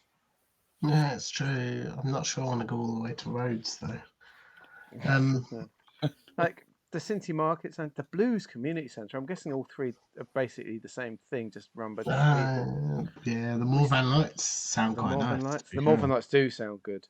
We got to see that Luso Driverson, but I don't think the powers that be want us to do it by ourselves. Although, to be honest, I'm quite intrigued as to what the where's the how should we say it? The not recommended weapons retailer is going to provide us with. Well, why don't you Could be interesting. get schmoozing? Schmoozing. Yeah, schmooze away. Okay. Are you sure? Yeah, It's not man. really, my thing. Normally you're the schmoozy Just type. schmoozing. How many drinks did you say you'd had? At least 4. Oh, it's going up by the second, it seems. You're in perfect schmooze territory. Okay. Go on. I'll Lead do us the on. schmoozing. What was my name again? Hawley. Hawley. What? Hoffley. Hoffley. It's close. Hoffley Legrand. Hoffley Legrand. Hoffley Okay. Legrand. And Ben, if we may, Stefan will lead us over to the less than reputable weapons dealer. All right. He is sitting behind his table. He's not particularly well dressed. His clothing looks pretty perfunctory, but on the table in front of him, he's arrayed a selection of fairly typical personal use type weapons.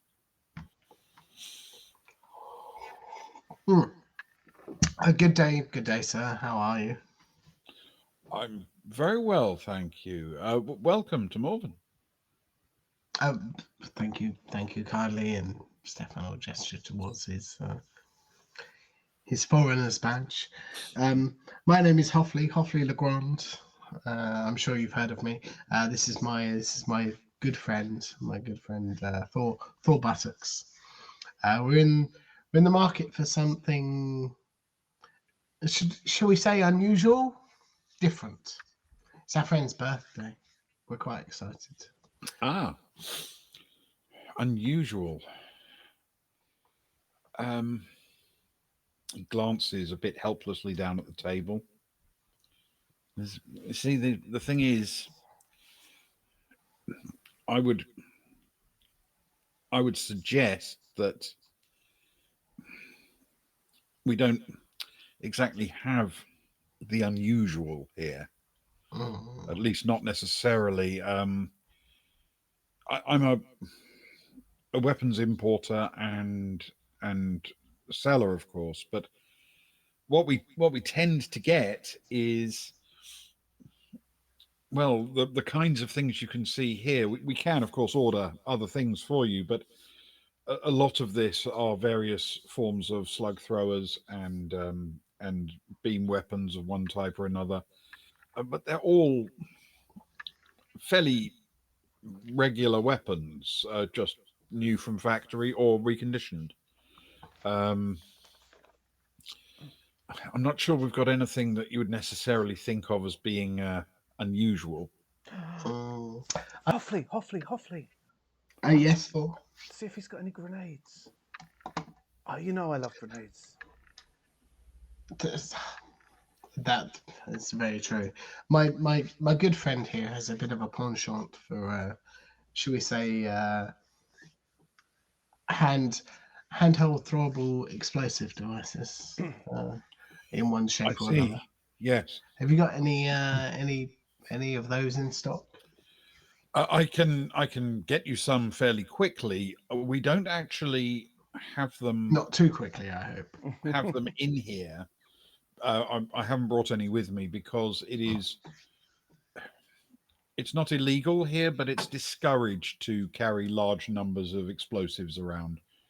They're perfectly comfortable with me displaying pistols and rifles and the like, but grenades they would prefer I kept at the warehouse. But I can certainly source you whatever you need. Well, Thor. Yeah. Is there anything you had in mind? Plastic, frag, breaching. Oh, all of the winners. Okay. So you would like um, potentially some plastic explosive? Yes, please. That we can certainly do. Um,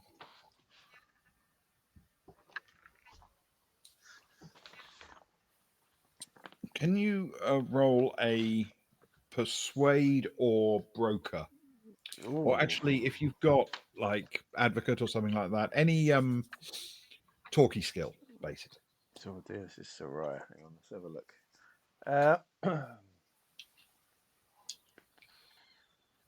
I'll hit persuade. Do you say persuade? I'll do persuade. Mm-hmm. With can I take intellect if we're talking about Yes. things? Yes, Thank you intellect very much. feels right. Intellect or social, I would say. Yeah, we're not taking social. Not with her skills. It's her low point. Okay, that's good. I rolled averagely first. I picked up this time. That's a 10 plus 2 is a 12. Okay. I can I have some plastic explosive in stock and we're not shipping much of it at the moment. I don't know how many you need, but I can probably do it for 180 per unit. Hang on a sec. Probably high. I haven't got my book with me.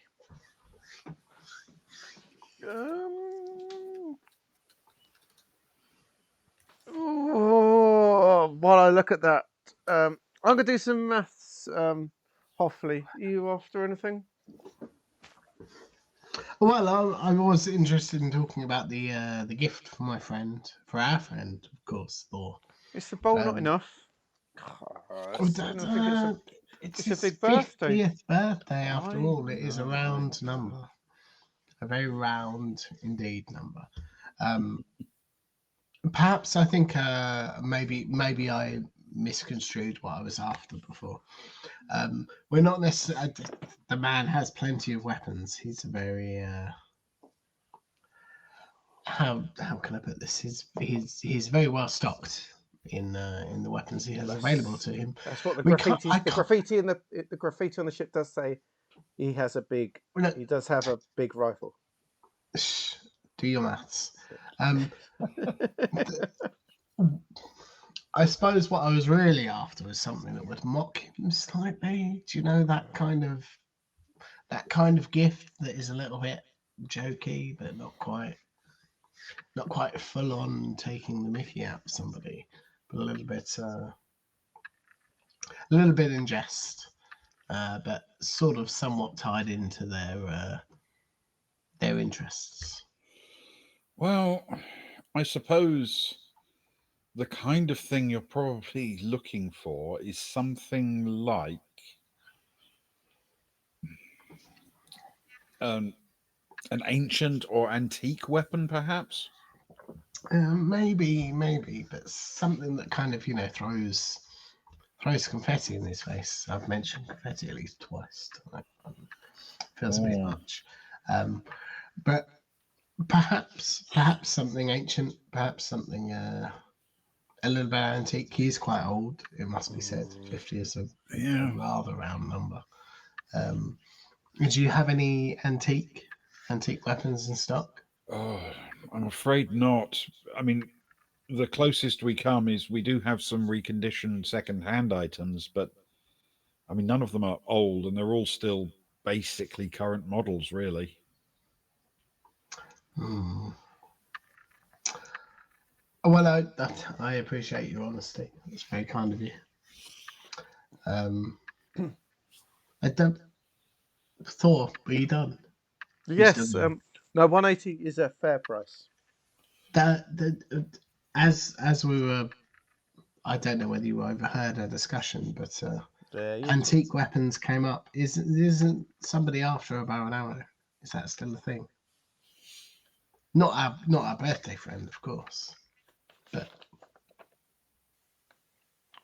She she has hunting. She has a hunting bow. I think she'd quite like some arrows if there are any arrows around. do you have anything arrow based? Uh, I'm sorry to say, we don't really get a lot of demand for that kind of thing. Ain't that the truth? Yes, I'm sorry to say. It is what Well, it that's is. okay. Yeah. We're just inquiring. It's appreciated. Anyway, back to the hand-propelled explosives, I suppose. Cool. Yes, I'll Hmm. happily if you can get hold of some plastic, we can come back within the next 24 hours or so to pick some of that up. Yes, by all means. How many units do you need? Let's go for. Oh, it's been a while since I've had a good amount. Let's go for. Could you get 5? 5? Yes, Yes, no please. problem at all. Thank you very much. To pick up. Within. Let's say tomorrow. If that's okay. Excellent. I'll be here all day. Wonderful, wonderful. Thank you so much. You know what that'll do me? I'm a chill kind of girl. Got what I need. Okay. Then you happily conclude your business, and unless there's something else you want to do here, you can step out into the slightly less pleasant air of the street outside. I feel like the morning has worn on, and it is time to head out. Okay. Um, and as you step out onto the street, we will call it for tonight.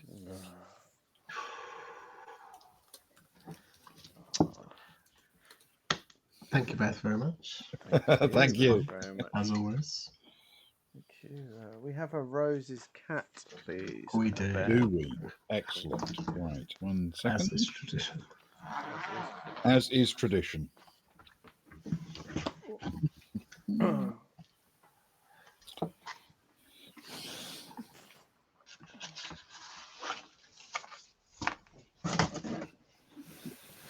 Okay. Meanwhile, on the Baltic Star, Rachel Axis was determined to take a break. Her deputy, Cron, was handling the visiting engineer who was assessing the damage to the ship, and she wanted to step back so she could get the final report unfiltered by her own opinions. She wandered to the crew room, which was her most common spot for relaxation. It was smaller than the large lounge at the front of the vessel, known as Bast's Bar. It was a little more basic in design as well. Right next to engineering and configured with a few chairs and tables, it was comfortable enough and quiet. She sat for a moment, letting out a deep breath. Silently, the other person in the room handed her a drink. She flashed the slightest smile it was possible for a human to flash in gratitude.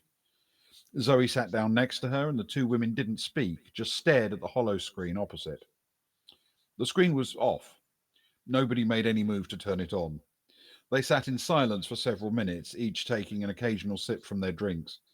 Eventually, Axis stood and stretched her tired muscles. She walked to the door, raising her cup in a gesture of thanks to the Zodani. Axis never really went off duty. Whenever she was on the ship, she was alert. Even as she walked from the crew lounge to the bar, she was looking for anything out of place, listening for any unexpected sound, anything that might betray something untoward in the operations of the Baltic Star. In the bar, she stopped and looked around.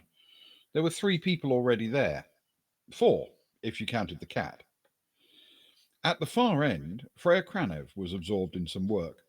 She often came here to read and make notes, liking a change of scene from her private research area. On one side was Sil Sava. Sava was a relative newcomer to the Baltic Star, and Axis thought for a moment that it might be a good opportunity to get to know her a little better. The way Sava was clearly enjoying herself watching a hollow screen, however, discouraged Axis from approaching. Sava was always fascinated by planetary media.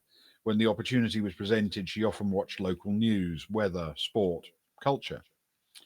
So Axis resigned herself to joining the other person present. Cags was sitting at his usual seat at one of the bars. He was actually good company, cheerful and full of stories and jokes. He was a bit male sometimes, but he was relaxing to be around. For some reason, Caboodle was lying along the mercenary's forearm, her paws wrapped around him, holding on with all 4. Axis sat down at a bar stool and in one motion rested her elbows on the bar and her chin on the knuckles of her unoccupied hand. Instantly, she pitched forwards, her elbows sliding apart, her face slamming into the bar, and her drink flying across the surface, spilling everywhere. For just a second, she remained like that, her head resting on the bar as her drink dripped onto the floor. She lifted her head. The bar was already dry. The drink had flowed unnaturally off the surface. Carefully, she touched the bar with her fingers. There was no friction at all. She looked across at Cags. He was sitting completely unmoved. He looked into the distance, took a sip of his whiskey. He didn't seem to have so much as twitched when she hit the bar, not looked at her, not reacted in any way. Caboodle, on the other hand, had raised her head and was staring wide-eyed at the engineer. Axis frowned at the mercenary. Now it was clear why the kitten was holding on to him like a piece of flotsam after a shipwreck. LQ0 lubricant? Cags slowly nodded. That would be my guess. He looked down at his jacket, where the top of a bottle of the lubricant was visible in one of the pockets.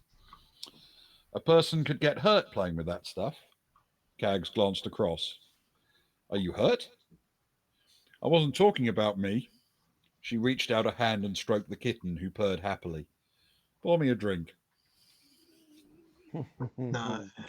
Oh, good times. Good times indeed. Thank you, Ben. Thank you, Spez, for the redemption. Indeed, the horrible stories, they never end. They are what they are. It's a beautiful thing. It's a beautiful thing. Yes. Thank you, Sparrow. Always nice when someone redeems a Rose's cat. I think they're fun. They are fun. Very much so. So, thank you, guys. That was an entertaining evening. It was definitely a thing. A thing happened, and we were part of it. Yeah, for sure. What thing is happening tomorrow night? Does anyone know? Yes, I do know. Excellent. That's quite a relief because I do not. No. We're handing over our channel to some weirdos. Thank you. That's right. I do remember now. Yes, we're taking a night off, and instead the truth foragers are hoving into view. That's it. It's 3 conspiracy theorists, urban myth hunters. We let them take the channel from time to time, and from time to time, and they come and they share 2 or 3 of their the mysteries they've uncovered over the last few months. I believe all 3 of them are here this week for the first time in a while, which is that will be nice. It's no doubt very good for their fans if they have any. Should they have any? Yes. Yeah. What are you going to do tomorrow night, Ben? Well, I mean, obviously, it would be quite tempting to pop in chat and see what they're doing. They do say that you turn up sometimes. I avoid them like the plague. I never turn up for them. They're a bunch of idiots, as far as I'm concerned. Well, that I think you sort of have to accept that they're a bit obsessive about certain things, but they're not bad people. At least 2 of them aren't. The 2 regular ones. I don't know. Sometimes I think it's one of them that's a lousy person, and then I think maybe it's another one, and I don't know. I'm sure that 2 of them are great. I just can't really put my finger on which ones. It's fluid. Well, that'll be tomorrow night anyway. The Truth Foragers will be in. I believe they've got a live show next weekend, so I think they're running a few, getting back up to scratch.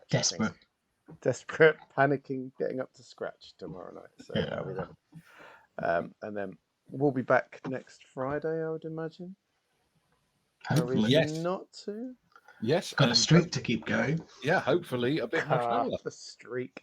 We can be extra slack in our episodes if we've got a streak going. No, exactly. Brilliant. Well, I guess until then, we'd better shuffle off. It's bedtime. So let's leave our big Baltic Star table. Get the hot water bottles ready and the cocoa. Finish our wines and head off to the big Baltic Star bed. Bagsy the middle tonight. Ewan's had it the last few nights. No, okay. Middle's best on a cold night. Yeah, you can take the window side tonight, Ewan. You've been avoiding that one for a while. It's my turn, to be fair. Yes. Excellent. Right. Okay. Thank you so much, guys. Thank you, everybody in chat and anybody who catches it on VOD, of course. Indeed. Always a pleasure. Good night, everyone. Good night.